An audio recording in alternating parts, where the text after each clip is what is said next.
A Igreja Evangélica Assembleia de Deus Tradicional em Manaus apresenta EBD Online, uma produção da Escola Bíblica Dominical. Fique agora com a lição 12 da Revista de Adultos da CPAD, ministrada pela professora Edla Cristina. A paz do Senhor a todos. Lição de número 12. O assunto da lição, o Filho e o Espírito. O nosso texto áureo diz o seguinte: respondendo o anjo, disse: descerá sobre ti o Espírito Santo, e a virtude do Altíssimo te cobrirá com a sua sombra, pelo que também o santo que de ti há de nascer será chamado Filho de Deus. Lucas capítulo 1 e o versículo 35. A verdade prática diz: o Filho de Deus cumpriu seu ministério em plena dependência do Espírito, revelando que a obra redentora é trinitária. O Pai envia, o Filho obedece e o Espírito capacita. A nossa leitura bíblica em classe, texto bem fácil, Lucas capítulo 1, do versículo 26 ao versículo 38. Que diz o seguinte: no 6º mês foi o anjo Gabriel enviado por Deus a uma cidade da Galileia, chamada Nazaré, a uma virgem desposada com um varão cujo nome era José, da casa de Davi. E o nome da virgem era Maria. E entrando o anjo onde ela estava, disse: salve, agraciada, o Senhor é contigo, bendita és tu entre as mulheres. E vendo ela, turbou-se muito com aquelas palavras e considerava que saudação seria esta. Disse-lhe então o anjo: Maria, não temas, porque achaste graça diante de Deus. E eis que em teu ventre conceberás e darás à luz um filho, e por-lhe-ás o nome de Jesus. Este será grande e será chamado Filho do Altíssimo. E o Senhor Deus lhe dará o trono de Davi, seu pai, e reinará eternamente na casa de Jacó, e o seu reino não terá fim. E disse Maria ao anjo: como se fará isso, visto que não conheço varão? E respondendo o anjo, disse-lhe: descerá sobre ti o Espírito Santo, e a virtude do Altíssimo te cobrirá com a sua sombra, pelo que também o santo que de ti há de nascer será chamado Filho de Deus. E eis que também Isabel, tua prima, concebeu um filho em sua velhice, e é este o 6º mês para aquela que era chamada estéril, porque para Deus nada é impossível. Disse então Maria: eis aqui a serva do Senhor, cumpra-se em mim segundo a tua palavra. E o anjo ausentou-se dela. Vamos orar? Nossa professora Cristiane Duarte e depois a nossa professora irmã Edla Cristina. Vamos orar, irmãos. Amado e eterno Deus, neste momento, Senhor, que nós nos encontramos, Pai, mais uma vez, Pai, nesta aula, que nós iremos aprender um pouco mais da Tua palavra, Senhor. Que o Senhor venha nos dar a Tua graça, que nós possamos compreender, Senhor, a Tua palavra, Senhor, que vai ser explanada pela Tua serva, Senhor. Usa a Tua serva, Senhor. E a nós que estamos aqui, Senhor, para ouvi-la, Senhor, e para aprender, Senhor. Que nós possamos ser edificados, que nós possamos ser, Senhor, renovados e compreender bem a Tua palavra, Senhor Jesus. Nós te pedimos, amado Espírito Santo, fica conosco neste momento. É o que nós te agradecemos. Amém. Amém. A paz do Senhor, irmãos. A paz do Senhor.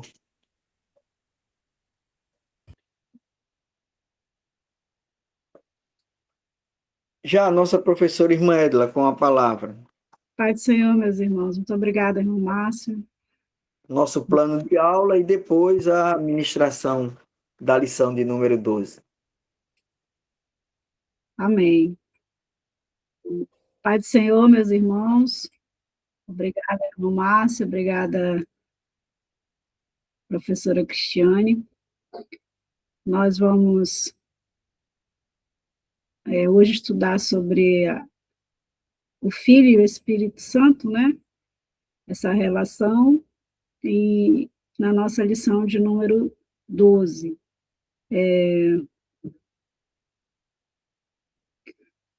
Como o irmão falou, né? Nós temos 3 tópicos, 3 objetivos, e em relação à nossa lição, esse bloco abre, né? E, na verdade, ele continua, porque ele foi aberto na aula passada, na lição passada, sobre a relação entre Pai, Espírito Santo, Pai e Filho, né? Filho e Espírito Santo, na verdade, e ele vai finalizando. Então, a partir, né, da lição passada, nós temos como que uma recapitulação. Muitos conteúdos, eles voltam, né? O comentarista vai reafirmando o que nós estudamos ao longo do trimestre. E a lição que estudaremos hoje não é diferente. Os irmãos que já estudaram, já leram, já perceberam isso. Então, nós temos 3 objetivos, né? Mostrar que a concepção de Jesus foi obra sobrenatural do Espírito Santo. O segundo, explicar que Jesus viveu e realizou seu ministério em plena dependência do Espírito. E destacar que a obra da salvação é trinitária e exige do crente fé e submissão. Como sugestão de dinâmica para iniciar a aula, para fazer aquele ponto de contato, né, entre o conteúdo e os nossos amados alunos, a lição sugere, na verdade, né, que o professor possa escrever essas 3 palavras. Pode se escrever no quadro ou escrever no papel, levar recortado, para mostrar na sala de aula. As palavras concepção, capacitação, cooperação. E fazer a seguinte pergunta: o que cada uma dessas palavras lhe faz lembrar na vida de Jesus? Cada aluno pode falar livremente, e os irmãos podem ir também anotando palavras-chave das respostas dos alunos. Posteriormente, fazer a relação com os tópicos da lição.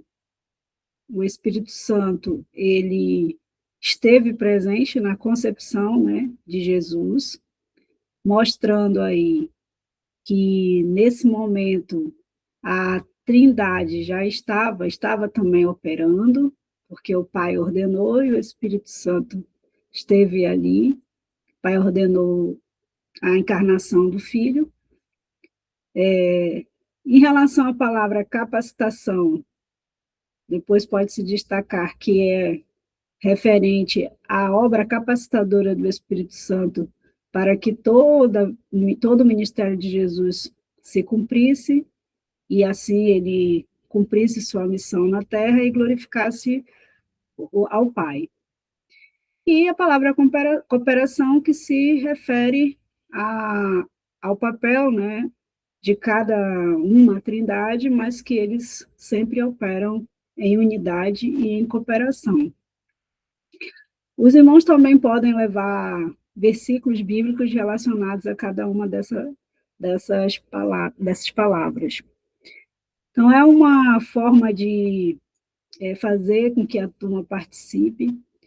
Uma outra ideia que não está na lição é que essa dinâmica pode não ser feita somente no início.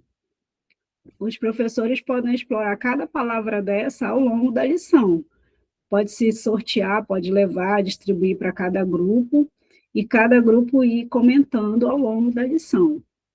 Vejam que são 3 palavras que dizem respeito exatamente aos 3 tópicos, né? Elas estão relacionadas. Então, a pergunta pode ser feita no início, e em cada tópico pedir que cada grupo fale, e o professor vai anotando e construindo aí um quadro de ideias ao final. Fica muito bom também. Estimula a participação e a atenção da classe. Quando você dá uma palavra dessa e cada aluno, cada grupo espera o momento da sua participação, em geral eles ficam muito atentos, né? Até e bem envolvidos na aula. Então, essa é uma dica, né, pedagógica e didática interessante. Tá bom, irmãos? Bem, nós então vamos passar aí aos tópicos da lição, em que nós vemos aí nesse mapa, né, nessa figura aí que vocês estão vendo, o papel do Espírito na vida do filho. Como eu falei, concepção sobrenatural pelo Espírito, a capacitação para a missão, a santidade perfeita para o sacrifício, que representa a obra cooperativa aí da Trindade. Então, os irmãos também podem ver aí nessa figura mais embaixo, o Pai envia, o Filho obedece e o Espírito Santo capacita. É basicamente isso que nós vamos estudar.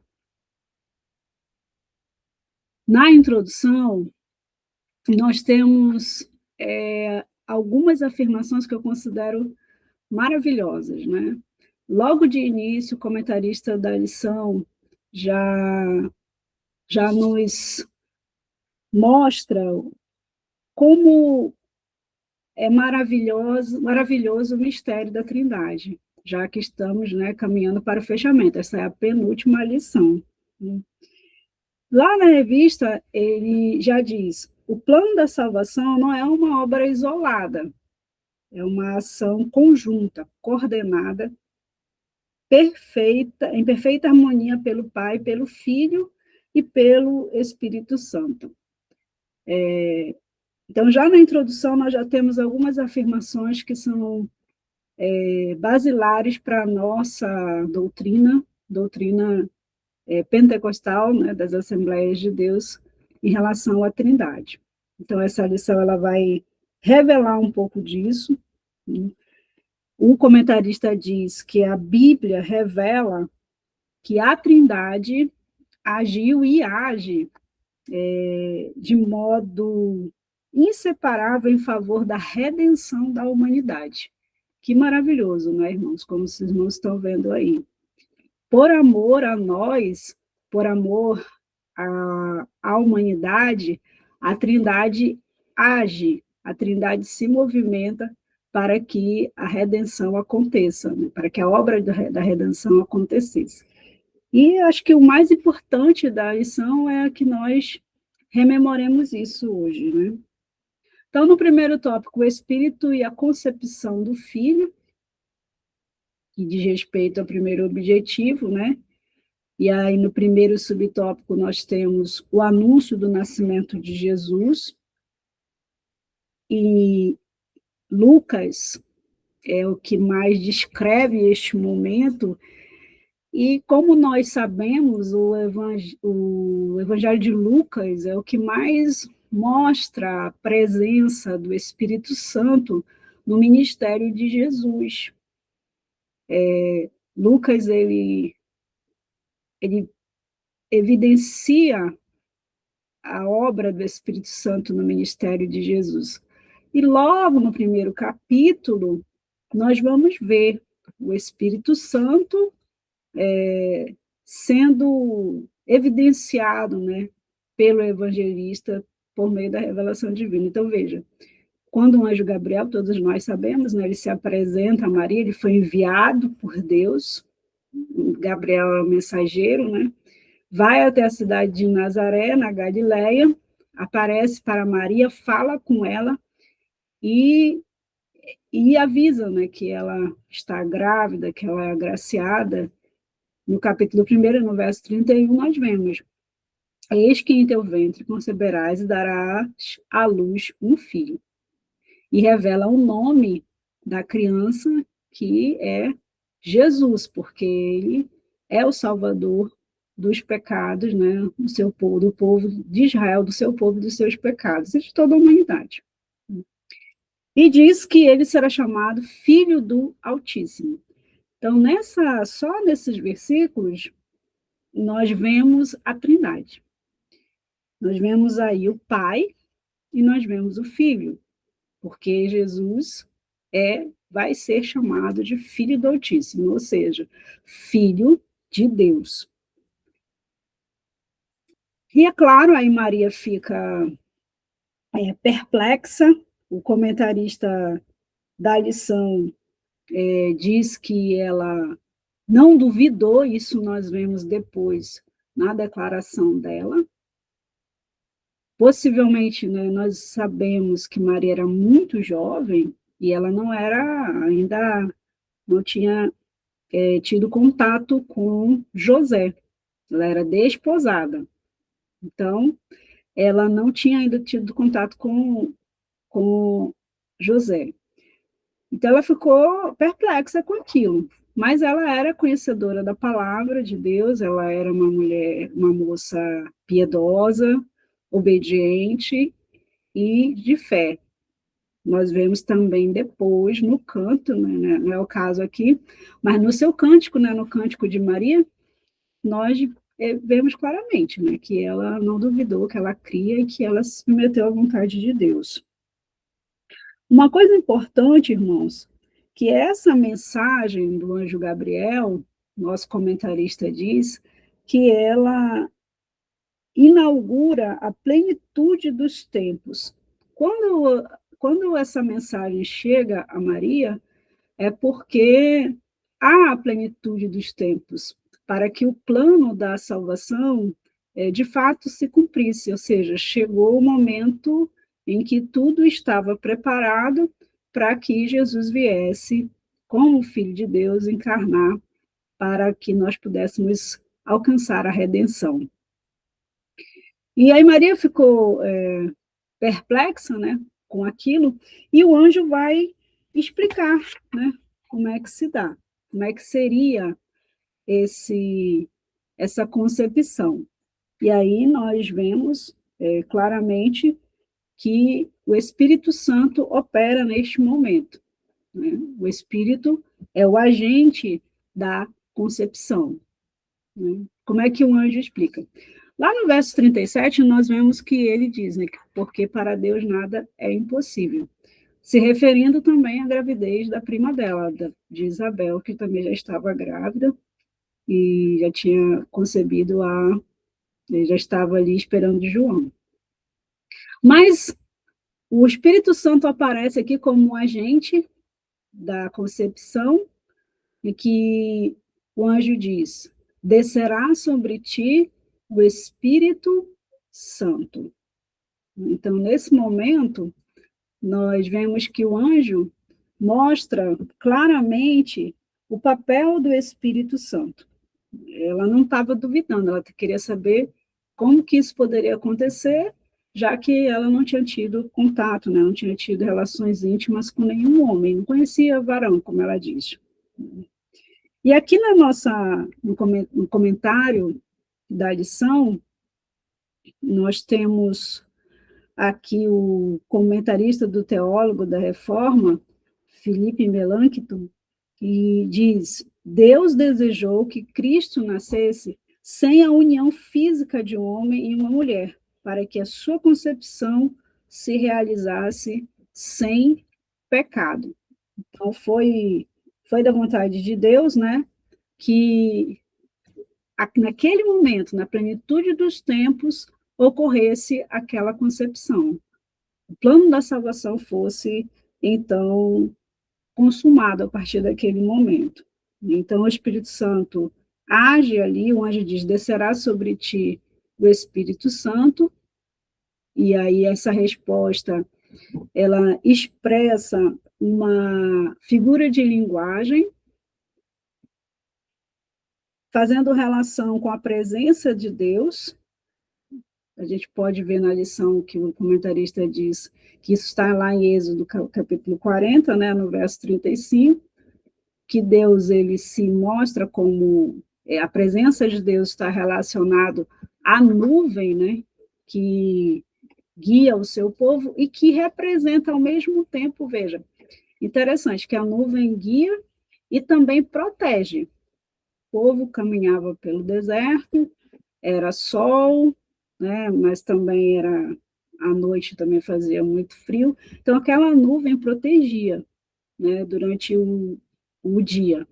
Então é proteção, é cobertura, e também representava a presença de Deus. Deus estava ali. Então, o próprio Deus, ele revela a sua presença também ali com Maria.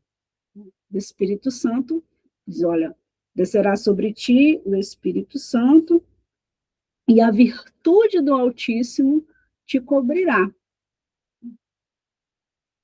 É maravilhosa essa palavra, né? Da maneira como nós estamos estudando.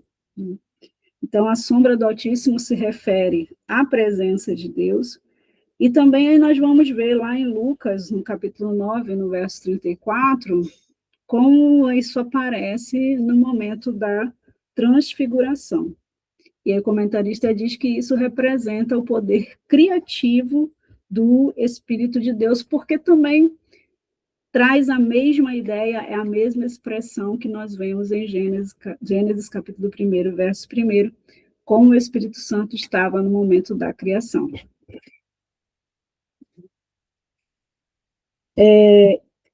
O fato do Espírito Santo, dessa concepção, ser uma concepção virginal, né, não houve relação sexual ali para que acontecesse a concepção do filho, mas foi uma obra do Espírito Santo, uma obra sobrenatural, como nós vemos, né? Nos mostra a pureza e a santidade do filho. Então, não houve uma intervenção humana. Isso é importante. Não houve uma intervenção humana, embora o nascimento e a vida de Jesus, né, depois tenha sido uma vida natural, humana, mas a sua concepção foi sobrenatural, porque foi obra do Espírito Santo. Então, aqui o comentarista diz que, naquele momento, Maria creu. Era algo sobrenatural. Primeiro, ela estava vendo o anjo na frente dela. E o anjo falou a palavra de Deus. O Espírito Santo vai operar, o Espírito Santo te cobrirá e o poder do Altíssimo, a virtude do Altíssimo, né, te cobrirá com a sua sombra. E aí ela creu. Ela quis saber como, mas ela creu. O comentarista diz que esse é um exemplo de Maria que, assim como Abraão, não vacilou na fé. Ela creu e se submeteu. Então, era necessário que fosse assim para que houvesse a pureza e a santidade do Filho. Jesus, ele não pecou, ele não foi gerado em pecado.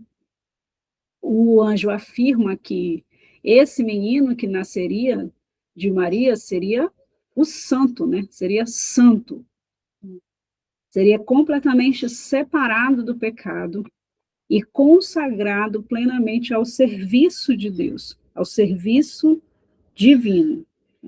Então, a missão de Jesus, nós podemos compreender que ela está em quatro, vamos dizer, 4 pontos, né? Tem a santidade de Cristo, ela não foi uma santidade adquirida, irmãos, diferente de nós. Por quê? Porque ele é Deus.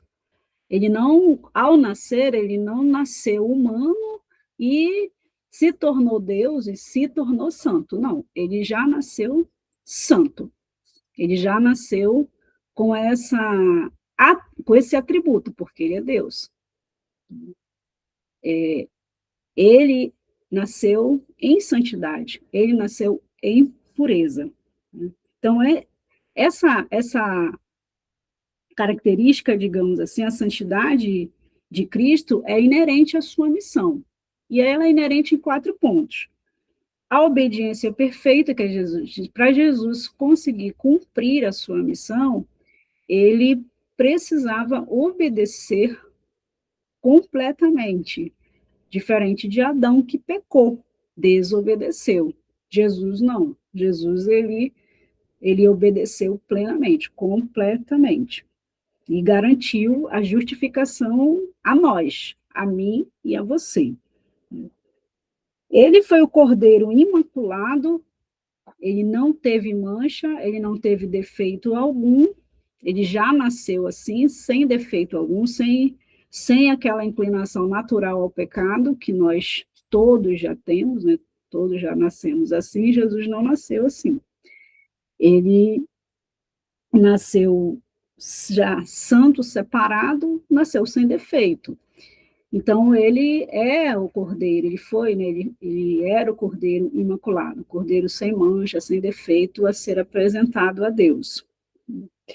E ele foi um redentor eficaz, porque conforme Hebreus 10:10, nós sabemos, conhecemos bem essa passagem bíblica, ele ofereceu o sacrifício uma vez por todas, não precisando mais, todos os anos, né, sempre repetir o mesmo sacrifício, o mesmo ritual. Ele se ofereceu, ele se doou como sacrifício a Deus de modo único e suficiente. Né, e suficiente. E ele é um modelo de santificação.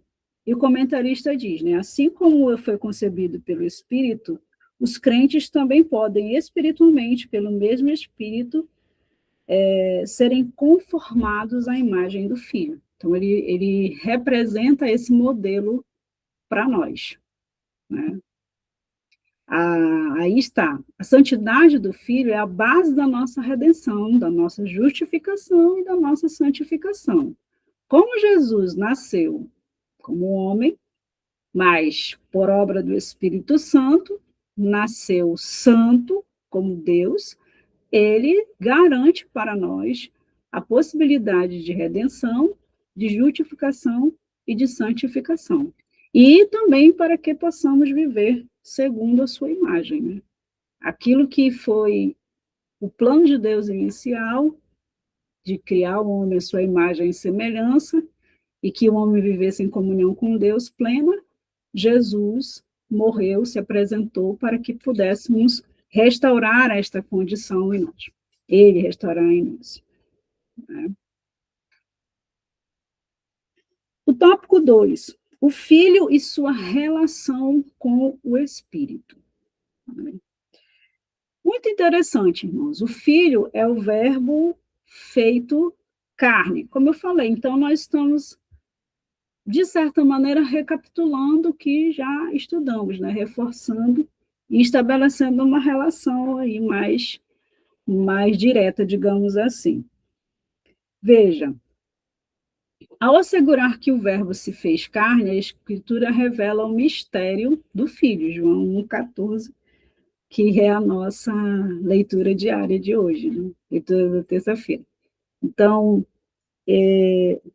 João não descreve o início do Logos com a concepção, com a concepção de Maria, né? Em Maria, a concepção de Jesus em Maria. Não. Ele vai falar que esse Logos, que essa palavra, o verbo, é eterno, como nós bem sabemos, né? Que ele estava no princípio com Deus e ele é Deus. Então, João já nos revela que esse verbo que encarnou, ele já estava desde o princípio, ele é eterno. E esse é um mistério do Filho. Nós sempre falamos aqui, nós estudamos, pregamos, mas não vamos compreender na totalidade o mistério da Trindade. E há mistérios que nós não vamos compreender.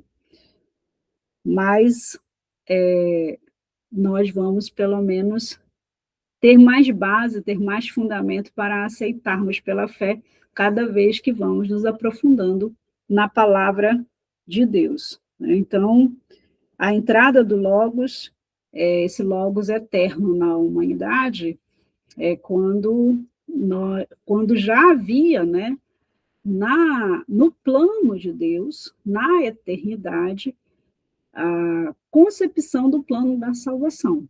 Deus Pai já planejando, né, a Trindade, não só Deus Pai, a Trindade planejando para que o Filho encarnasse e operasse a salvação. Então, o comentarista diz assim, em termos salvíficos, a encarnação é o modo pelo qual Deus realiza a redenção. E aqui é interessante que ele diz, em termos trinitários, ela manifesta perfeita harmonia entre Pai, o Filho e o Espírito Santo. Ao nascer de mulher, antes disso, né? Ao nascer de mulher, o Filho encarna e assume a forma humana, mas sem cessar de ser Deus. Ele não deixa de ser Deus. Ele não abdica da sua natureza divina, tá, irmãos? Ele permanece sendo Deus, mas encarnado. Ele assume a forma humana. Ele encarna e vivencia como homem as nossas condições humanas, podemos dizer assim, né? Uma coisa importante é nós enfatizarmos na lição que essa obra, isso também já foi dito, né, lá nas primeiras lições. Cristo, ele se submeteu voluntariamente às limitações humanas, às condições humanas. Ele mesmo disse, ninguém toma a minha vida, eu a dou, porque eu quero dar. Então, ele doou sua vida para nós. Ele veio, ele se despiu da sua glória para assumir a forma humana, para encarnar, para viver como nós vivemos, porque ele desejou fazer isso. E aí nós também lembramos das lições anteriores que dizem que ele fez isso por obediência ao Pai e também por amor. Ele nos amou, né? Ele nos amou primeiro. Portanto, nós precisamos enfatizar essa doação voluntária do Filho, né, na obra redentora. Mas é importante também enfatizar que ele manteve a sua essência divina. Ele manteve a sua essência divina ao longo do seu ministério. O pastor Antônio Gilberto diz que, ao humanizar-se, Cristo não deixou de ser divino, pois os atributos exclusivos da deidade foram manifestos por ele entre os homens. E nós vamos ver essas manifestações muito pela operação do Espírito Santo. E Lucas é o evangelista que mais mostra a deidade de Jesus por meio da obra do Espírito Santo. Nós vamos ver também isso várias vezes, né? Ele manifestou o seu ministério com um conhecimento íntimo da obra do Pai. E quem revelou isso para ele? Quem sustentava isso para ele? O Espírito Santo. Então, dessa forma, a encarnação foi operada pelo Espírito Santo, demonstrando mais uma vez a perfeita harmonia entre Pai, Filho e Espírito Santo. O Espírito capacita o Filho. Olha aí a palavra agora, capacitação. Já no segundo tópico. Primeiro tópico, falando da concepção do Espírito Santo na obra da concepção do Filho. E agora, a capacitação. O Espírito Santo capacita o Filho. Então, veja bem, embora, né, sendo Deus, mesmo sendo Deus, em seu ministério terreno, Jesus agia como um homem cheio do Espírito Santo, né? O seu ministério foi marcado pela presença do Espírito Santo. Desde desde o batismo, né, que foi a primeira, vamos dizer assim, grande manifestação visível da presença do Espírito Santo na vida de Jesus, até, né, as demais manifestações, quando Jesus fez milagres, quando Jesus operou maravilhas, quando Jesus ensinava. Então, em todos os momentos do ministério de Jesus, o Espírito Santo se manifestava. Né? A ação salvadora também foi guiada e sustentada pelo Espírito Santo. O comentarista diz, né, que cada palavra proferida, cada ensinamento foi por obra do Espírito Santo. Em João 3,34, nós vemos isso de modo muito claro, que Jesus tinha autoridade divina manifestada pelo Espírito Santo, a unção do Espírito Santo.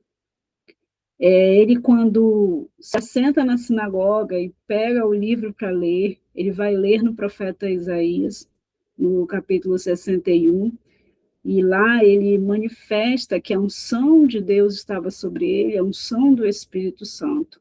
Então, cada vez que ele ensinava na unção do Espírito Santo. Cada milagre realizado, né? Ali nós vemos o poder do Espírito Santo para curar, para expulsar demônios, cada demônio expulso, e também cada perdão ministrado, né? Todas as vezes que Jesus dizia, perdoados estão os teus pecados, vai, não peques mais. Todas as vezes que Jesus fazia isso, ele fazia também na unção do Espírito Santo, movido pelo Espírito Santo. E é interessante, irmãos, embora que não esteja na lição, nós lembrarmos, né, que da mesma maneira nós, sendo cheios do Espírito Santo, né, pregando, ensinando, evangelizando, levando a palavra de Deus, a palavra de perdão, nós não podemos perdoar ninguém, né, dos seus pecados, mas falando, Jesus perdoa os pecados, Jesus liberta. Nós só podemos fazer isso pela autoridade do Espírito Santo, porque nos foi concedido pela obra redentora de Jesus Cristo, né? Então, que nós nos apropriemos disso, que nós lembremos disso e vivamos conforme essa verdade. Então, a obra que Jesus realizou, essa capacitação foi dada pelo Espírito Santo. Foi o Espírito Santo que capacitou Jesus para realizar todas essas obras. E aí o comentarista também diz que ele tem essa capacitação tem profundas implicações doutrinárias. Primeiro, cristológicas, porque na encarnação, Jesus assumiu a forma humana, né, a natureza humana, e sendo um homem, ele escolheu depender do Espírito Santo, e revelando a obediência final, está lá em Filipenses capítulo 12, versículo 8, né? Ele foi obediente até a morte de cruz, ele não teve um sentimento de arrogância, de orgulho ou de presunção, né? Ele teve um sentimento de humildade e de compaixão também. Houve uma implicação também pneumatológica, né? Pneumatológicas, ou seja, relativas ao Espírito Santo. O Espírito é o agente central na vida de Cristo desde a concepção. Então, ele vai estar no batismo, ele vai estar na tentação, né? Ele vai estar também todas as vezes que Jesus fazia milagres, e vai também estar na ressurreição, isso também nós já estudamos nas lições passadas. Soteriológicas, porque o Espírito Santo está na obra da salvação, e eclesiológicas, porque Jesus também atuou, né, na fundação da igreja, o Espírito Santo, atuou na fundação da igreja, né? Então, o Espírito Santo capacitou Jesus com sabedoria, e esse é o padrão que mostra que até mesmo o Verbo encarnado escolheu depender do Espírito Santo, é isso que a gente está falando aí. Importante frisar, irmãos, aqui, ainda neste subtópico, essa postura de Jesus, que também foi operada pelo Espírito Santo, de não agir com ostentação, com orgulho, né? Querendo. Ele foi tentado por Satanás para que ele pudesse mostrar, né? E eu lembro que até os irmãos de Jesus tentaram Jesus, né? Falaram: se tu fazes essas obras que tu fazes, por que tu não vais para a Judeia lá mostrar? É para lá que tu tens que ir, né? E Jesus disse: não, ainda não chegou a minha hora. Percebam que ele era direcionado pelo Espírito Santo, ele não era movido pela intenção de aparecer. Uma coisa que sempre me chama muita atenção no comportamento de Jesus. Ele falava para as pessoas, é claro que isso tem outras explicações teológicas, mas eu gosto também de pensar assim, ele sempre falava para as pessoas, não falem para ninguém, mas era impossível, porque o testemunho das pessoas, por mais que elas não falassem, era evidente. Uma pessoa que não andava voltou a andar, um leproso que ficou limpo, uma pecadora que tinha possessão demoníaca e que foi liberta. Então, a vida das pessoas, né, demonstrava, e não tinha como ficar calado. Mas Jesus, às vezes, ele passava para um lado, passava para o outro, para não ostentar, digamos assim, o seu ministério, e não precisava fazer isso. E hoje, né, irmãos, nós vemos exatamente o contrário. Nós vemos uma tônica, me perdoem a expressão, exibicionista, ostentadora, completamente contrária à palavra de Deus e completamente contrário ao modelo, como está aí, né, no slide, ao modelo para o verdadeiro cristão. O Espírito Santo nos dirige, nos direciona para que a glória seja completamente do Pai e de Jesus, não nossa. Amém? Então, isso é importante. 3, subtópico 3 do tópico 2. O Filho e o poder do Espírito, né? Então, como já foi observado, o ministério de Jesus foi marcado pela dependência do Espírito Santo, foi o que nós acabamos de enfatizar. E ele foi revelado sem negar a sua divindade, veja, Jesus nunca... todas as vezes que ele era interpelado, questionado se ele era filho de Deus, como que ele se colocava como filho de Deus, ele reafirmava, porque ele sabia.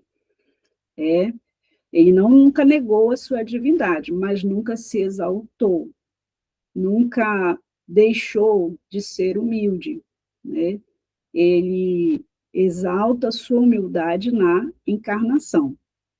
Como já falamos, no batismo de Jesus, o seu ministério foi confirmado pelo Espírito Santo. O Espírito Santo se manifesta em forma corpórea, né, na forma de uma pomba, e fala: este é meu filho amado, a ele ouvi. Então, é uma manifestação da Trindade. Claramente ali, nós vemos, aí tem uma figura, né, que representa o Espírito Santo, a voz do Pai falando, declarando, isso também nós já estudamos em outras lições, o Filho ali, né, encarnado, cumprindo a lei para que todos vissem que em nenhum momento ele foi faltoso, ele foi perfeito em tudo. No deserto, o Espírito Santo estava ali, ele venceu a tentação como novo Adão. Quando Adão desobedeceu e deu ouvidos a Eva, que por sua vez deu ouvidos à serpente, o Espírito Santo direcionou Jesus, e Jesus foi obediente, negando a tentação e vencendo a tentação pela capacitação do Espírito Santo, pelo poder do Espírito Santo. E uma coisa muito maravilhosa de nós reafirmarmos é que a unção do Espírito Santo sustentou o ministério de Jesus. Foi ao longo do seu ministério, o Espírito Santo foi que sustentou todas as obras que Jesus realizou, em todos os momentos. Triunfo pelo Espírito. Né? A entrega na cruz, e até o momento da sua morte, né? A entrega na cruz e a vitória sobre a morte foram realizadas em cooperação com o Espírito Santo. Tópico 3, irmãos. A Trindade e a missão redentora. Primeiro, o Pai envia o Filho e o Espírito. Importante, a salvação é iniciativa do Pai, ele é a fonte de todo o propósito, como também nós já estudamos, né? O comentarista diz que o Pai é a origem e o fundamento da salvação. Ele decretou, ele apresentou, ele propositou, por amor a nós, por amor à humanidade, como já falamos nas outras lições, a obra redentora é possível, a obra redentora foi planejada e foi realizada porque, em algum momento na eternidade, o Pai, vamos, nas minhas palavras, né, pensou, né, digamos assim, vale a pena criar o homem, vale a pena criar a humanidade, porque tem um plano de redenção. E esse plano é perfeito, esse plano não falhou, não falhará. Então, a salvação é a iniciativa do Pai, ele é a fonte de todo esse propósito redentor. Né? E aqui o comentarista acrescenta, né, que essa cooperação revela a atuação da Trindade no plano da salvação. O Pai decreta, o Filho executa e o Espírito aplica. Aqui, irmãos, podemos, nas classes, nos determos, né, melhor, porque vamos dizer que esse é o objetivo máximo da nossa lição. É que o nosso estudante, né, que os nossos alunos saiam com essa compreensão, ou pelo menos com essa fé. Não é algo que nós possamos entender completamente, mas é assim que nós cremos, né? O plano redentor foi decretado pelo Pai, o Filho, de modo obediente, humildemente, executou esse plano, se colocou, ofertou a sua vida, encarnou, e o Espírito Santo aplicou todo esse plano desde a concepção sobrenatural, espiritual de Jesus, até a sustentação do seu ministério, até a morte e a ressurreição. E depois, né, a sua presença sustentando a sua igreja, fundada pelo Senhor Jesus, fundada ali, como nós vimos na lição passada, no derramamento do Espírito Santo, e aí o Espírito Santo sustenta a sua igreja até que o Senhor Jesus volte, onde também, neste momento, né, o Espírito Santo atuará de modo maravilhoso. Então, a redenção, portanto, é uma expressão do amor trinitário em missão. Amém? O Espírito revela e exalta o Filho. Isso aqui eu acho maravilhoso, irmãos, e eu gostaria de frisar com os irmãos, né? João explica que a missão do Espírito não é atrair atenção para si.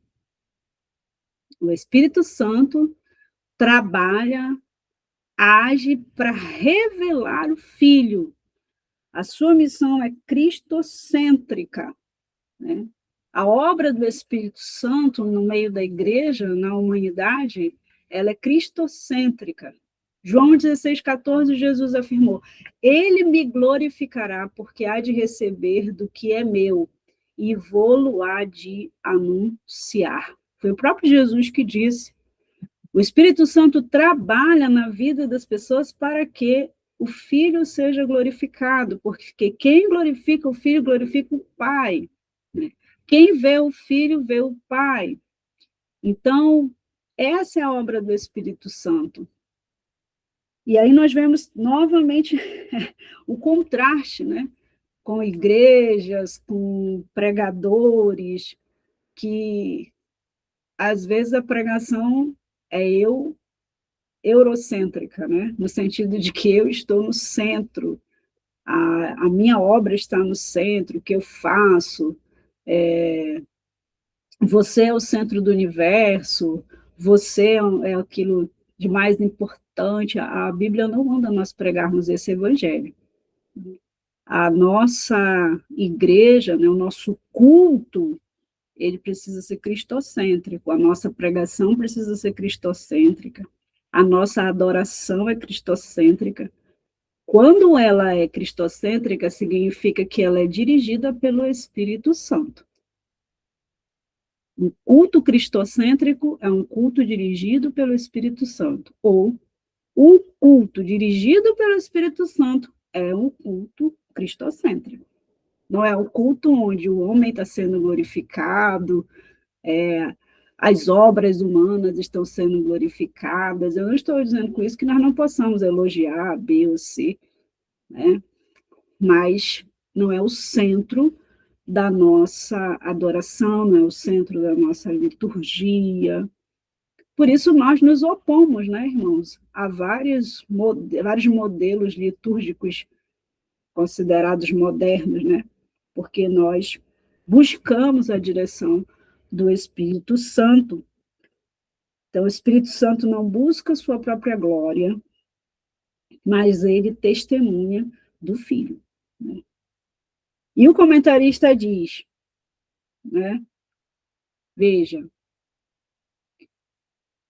tudo que não aponta para Cristo não procede do Espírito Santo. A obra genuína do Espírito Santo, e ele ainda diz mais, é profundamente cristocêntrica. Significa que o Espírito Santo nos leva a cada dia a conhecer de modo profundo a Jesus Cristo. O Espírito Santo nos leva a ter uma relação e amar a cada vez mais Jesus. E evidenciar Jesus em nossas vidas, seja em quaisquer momentos que vivamos. E aí o comentarista, inclusive, diz que devemos, como igreja, discernir as manifestações espirituais à luz da Bíblia. Não, lembro sempre daquela adivinhadora, né, que andava atrás de Paulo, dizendo que era um homem, né, santo, verdadeiro, anunciava o caminho da salvação. Era verdade, mas não era pelo Espírito de Deus, porque ela não estava ali glorificando a Cristo. E Paulo não precisava daquilo, né? Era um espírito maligno. Então, nós precisamos ter muito cuidado. Cristo é o centro da obra do Espírito Santo. O terceiro e último subtópico, do tópico 3, último tópico também, a fé e a submissão do crente. O plano da redenção, embora concebido e executado pela Trindade, requer uma resposta humana. Então, de modo simples, né? Nós vimos ao longo da lição e ao longo de toda a revista desse ministério, que toda essa obra espiritual e sobrenatural tem a atuação da Trindade, né? Tem a ação da Trindade. Então, esse plano ele só poderia realmente ser executado por Deus, pelo Pai, pelo Filho e pelo Espírito Santo. E qual é a nossa parte? Crer. A fé, que também é dada por Deus, né? A nossa disposição para crer e, sobretudo, a nossa submissão à vontade de Deus. Por isso que, quando nós evangelizamos, nós dizemos: você recebe Jesus como Senhor e Salvador da sua vida. Você crê nele, porque ele precisa ser o nosso Senhor. Ele precisa ser o dono das nossas vidas. E nós precisamos entregar as nossas vidas a ele com fé, para que ele faça a sua obra salvadora, né? Regeneradora, como estudamos também na lição. Então, qual é a nossa parte, né? Confiar nele. O Salmo 37, verso 5 diz: entrega teu caminho ao Senhor, confia nele, e ele tudo fará. Então, a nossa parte nesse plano, a nossa resposta, né, a esse plano da redenção, é a fé, é a obediência e é a submissão.